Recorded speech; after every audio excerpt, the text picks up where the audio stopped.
ዛሬ በጣም የሚገርማችሁ ነገር የሚያስገርም መድኃኒት ነው የምነግራችሁ። እንደውም እስከዛሬ ቀድሜ መንገር ነበረብኝ፣ ቆጭቶኛል በጣም ስላልነገርኳችሁ ማለት ነው። ሁላችሁም ተጠቀሙበትና እዩት። ሁላችሁም እግዚአብሔር ነው የምላችሁ፣ በጥንቃቄ ተጠቀሙበት። ስትጠቀሙ ግን ይጠቅማችኋል። ለራስ ምታት በጣም ራሳችሁን ለሚያማችሁ ሰዎች፣ በጣም ለምትጨነቁ ሰዎች፣ እንቅልፍ ለሚከለክላችሁ ሰዎች፣ ሰላማችሁን ማጅራታችሁን እንደዚህ ለሚይዛችሁ ሰዎች፣ ማይግሬን ያለባችሁ በጣም የምትጨነቁ ሰዎች በደንብ አዳምጡኝ። ከዛ ደግሞ በጣም ስኳራችሁ እንደዚህ ከፍ ያለ ሰዎች ግን በጣም በጥንቃቄ ነው የምታደርጉት። እሺ፣ በጥንቃቄ ነው የምታደርጉት፣ በልኩ ማለት ነው። በልኩ በጥንቃቄ ነው የምታደርጉት። እሱም ምንድነው የምታደርጉት? ያው እንግዲህ አበሻ መድኃኒት ብዙ ጊዜ ከባድ ነው፣ ሁላችንም እናውቀዋለን፣ ከባድ ስለሆነ ማለት ነው። ግን በጣም ሆድ የሚገባ ነገር ሲሆን መጥነን መጠኑን አውቀን ለጤናችን የሚስማማንን ልኩን አውቀን ነው በልኩ መሆን ያለበት። ማርታለች ብላችሁ ደግሞ ግጥም አድርጋችሁ ጠጥሳችሁ ወይ የሆነ ነገር አድርጋችሁ ችግር ውስጥ እንዳትወድቁ በጥንቃቄ ነው የምታደርጉት። ራሳችሁ ስለምታደርጉት ተጠንቀቁ እምላችሁ ለዚህ ነው። ስኳር ያለባችሁ ሰዎች፣ ስኳር በሽታ ያለባችሁ ሰዎች ማለት ነው፣ ከበድ ያለ ስኳር በሽታ ያለባችሁ ሰዎች ዛሬ በደንብ አዳምጡ። ይሄ ለእናንተ ስለሚጠቅማችሁ ማለት ነው። ቆንጆ ቀይ ስጋ፣ በጣም ቀይ ስጋ፣ ምንም አይነት የሌለው ጮማ ቀይ ስጋ ማለት ነው። ቀይ ስጋ ቢያንስ በወር አንዴ ስጋ፣ ቆንጆ ድብን ያለ ቀይ ስጋ፣ ምንም አይነት ነጭ የሌለው ስጋ፣ ክትፎም ሊሆን ይችላል፣ የክትፎ ስጋም ሊሆን ይችላል። እሱ ላይ በደንብ አድርጋችሁ ሐሞት ጨምራችሁ፣ ሐሞት ታውቃላችሁ መቼም አይደለ? ሐሞት ጨምራችሁ በደንብ ሐሞቱን ሞቅ አድርጋችሁ ስጋውን ትበላላችሁ ማለት ነው። ስጋ ትበላላችሁ። ያንን ስጋ ከበላችሁ በኋላ ሐሞቱን ላዩ ላይ ነው የምታፈሱት። ሐሞት ታውቃላችሁ፣ የከብት ሐሞት፣ የበሬ ሐሞት።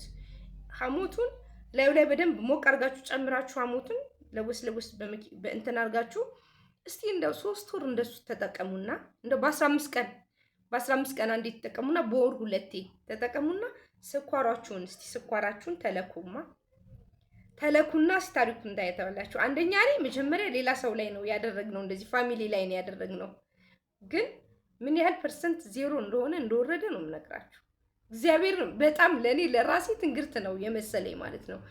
ለምንድነው ሐሞቱ ለብዙ መድኃኒት ይጠቅም እንደነበር አውቃለሁ። ሐሞቱ ግን እስቲ እንደዚህ ብናደርግስ ብለን እኛ ፋሚሊያችን ላይ ነው የራሳችን ፋሚሊ ላይ ነው የሞከርነው እና ምንም የተባለው ምንም ስኳር የሚባል ነገር ነው የማያሳየው የተባለው እና ለራሴ ማመን አቅቶኛል። እስቲ እንደዚህ አድርጉና እናንተም ላይ ሞክሩና ውጤቱን የት ጋር እንደምትደርሱ ታዩታላችሁ።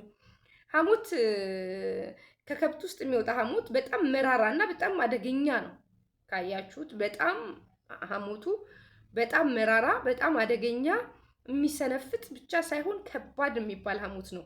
እኔ የማውቀው በባህላዊ ሐሞቱ በጣም ራስ ምታት ያለባቸው ሰዎች፣ ራስ ምታት ለሚያስጨንቃቸው ሰዎች ትንሽ ጠብ ይደረጋል። እዚህ መሀል ላይ አናት ላይ ከፈትና ጠብ ይደረጋል። ከዛ ደግሞ በዚህ በጥጥ ይያዝና ልክ ይሄ ጥቁር አዝሙድ እንደምናደርገው ጥቁር አዝሙድ ዘይት ብዙዎቻችን እዚህ ጋር እናደርጋለን አይደል? እዚህ ጋር ይያዛል። እዚህ ጋር ጠቅ የምትለዋን በጥጥ አርጉና እንደዚች ያዟትማ ሐሞቷን። አሜዚንግ። እኛ ቤት ሐሞት እንትን በጣም ነው የሚደረደረው በጠርሙስ ሐሞት ዘይቱ ማለት ነው። እና ከሐሞት ዘይቱ ውጭ ደግሞ ሌላ ደግሞ የዶሮ ስብ በደንብ ይቀመጣል። እኔ ቤተሰቦቼ ቤት በደንብ ግቢው ራሱ በየግቢ ውስጥ ሄዱ አጥሩ ጥግ ተቀምጧል። እንደዚህ እጥር ተንጠልጥሎ ማለት ነው። አይበላሽም፣ ፍሪጅ አይቀመጥም። እና በጣም እንድትጠቀሙ የምፈልገው ነገር ስለሆነ ነው። እንግዲህ ምን ይጠቅማል መሰላችሁ? በሌላ ደግሞ ምን ይጠቅማል መሰላችሁ? በጣም የበሰበሰ የቆሰለ የሸተተ የገማ ቁስል ታውቃላችሁ? የበሰበሰ የቆሰለ የገማ ቁስል ላይ የሐሞት በጥጥ ይደረግና አለበለዚያ ደግሞ እንደዚህ በጥጥ ተደርጎ እንደዚህ ጭምቅ እዛ ጥጡ ላይ አለበለዚያ ልክ እንደ አልኮል እንደምናደርገው አይነት እንደዚህ ነው የሚደረገው ቁስሉ ላይ። ቁስሉ በጣም የነፈረ ቁስል ከሆነ ደግሞ የሸረሪት ድር ቤት የሰራች ድር የለችም?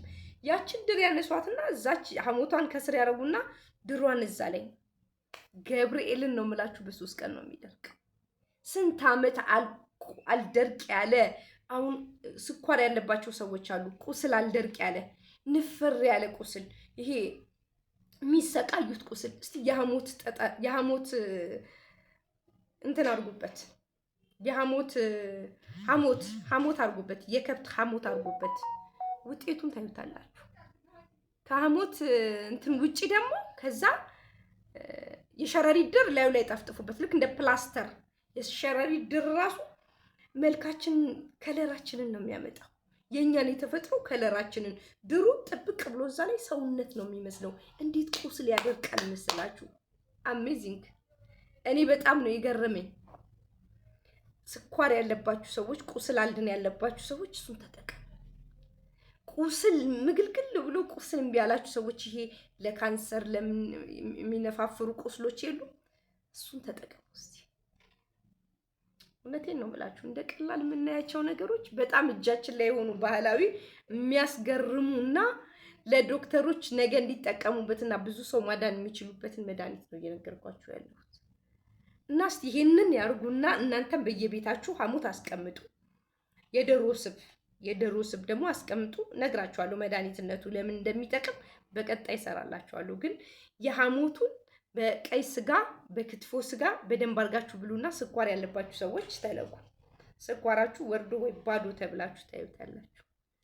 እና እችን ምክር እንደው ሳልመክራችሁ አላልፍም ብዬ ነው። በጣም ገርሞኝ ነው እኛ ስለተጠቀምንበት። እናንተም ደግሞ ራሳችሁ ላይ ተመራመሩና እዩትና ድህነታችሁን እዩት። እኛ ባህላዊ መድኃኒት እኛን የሚመስሉ ኢትዮጵያዊ የሚመስሉ ወዛቸውን ይዘታቸውን የያዙ ኦርጋኒክ የሆኑ መድኃኒቶች አሉንና እነሱን በአግባቡ ብንጠቀማቸው እንዴት ሁላችንም ጤነኛ እንደምንሆን አያያችሁ።